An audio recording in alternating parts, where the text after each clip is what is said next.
Now, we do also want to take a look at the several measures voters decided on today, including the county's 5-part GO bond. These bonds are equaling out to be a little more than $323 million, and they appeared on your ballot as 5 separate propositions. Now, here's that breakdown. You had Proposition A, Parks and Recreation, Prop B, Office of the Medical Examiner, Proposition C, Courthouse, Sub-Courthouses and related annexes, Prop D was the County Coliseum, and Proposition E, the Animal Shelter. KTSM 9 News reporter Diana Castillo begins our team coverage tonight. And Diana, what did El Pasoans decide when it comes to these bonds?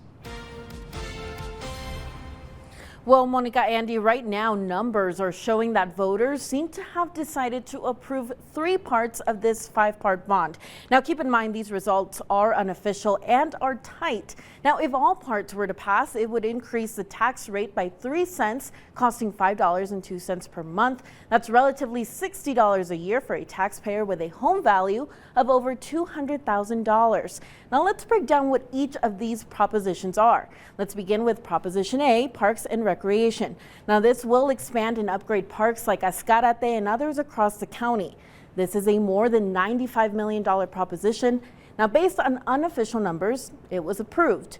Now, up next is Proposition B, new Office of the Medical Examiner. As of right now, voters are approving it, but this is still a very tight race, as you can see.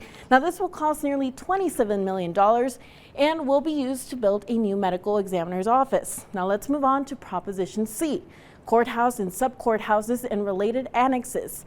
Now, unofficial numbers showing that it is not approved.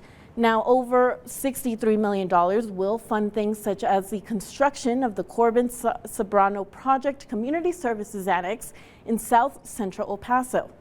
Now to Proposition D, County Coliseum renovation and modernization. This one is also tight, and early numbers are showing voters are relatively against it. Now, this one is by far the most costly.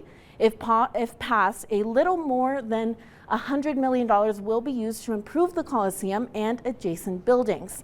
Lastly, we have Proposition E, a new animal shelter. Now, unofficial numbers again show voters are in favor of this measure. It costs about $32 million and will be used to build the shelter on the far east side near the jail annex. Now, this animal shelter will be the first owned by the county. Again, all of the 5 parts passed. Tax rate will increase 3 cents, costing taxpayers less than $6 per month. But again, these are still unofficial results. You can stay up to date with these results on our website, ktsm.com. Monica, Andy, back to you. Diana, thank you so much for that report. Well, one of the other bonds that you saw on your ballot is University Medical Center's nearly $400 million bond. If approved, it would mean less than $6 a month for the average homeowner over 30 years. The bond would fund several projects at the hospital, including the addition of surgical suites, critical care beds, 2 operating rooms, and expanded laboratory services. It would also fund El Paso's first burn center, a centrally located geriatric clinic, a health center in Horizon City, and an urgent care clinic on the west side. As you can see, 65% of the vote is in favor of the bond. Another bond proposition El Pasoans voted on was the Multipurpose Center, also known as the Downtown Arena. The Downtown Arena was first approved by voters over a decade ago, but failed to ever break ground after years of being tied up in litigation. The ballot measure asked voters to decide whether to cancel the city's remaining authority to use the $128 million to fund the construction of the arena. In this case, the majority voting to revoke, which means the Downtown Arena will not be built. So likely the end of that saga. Now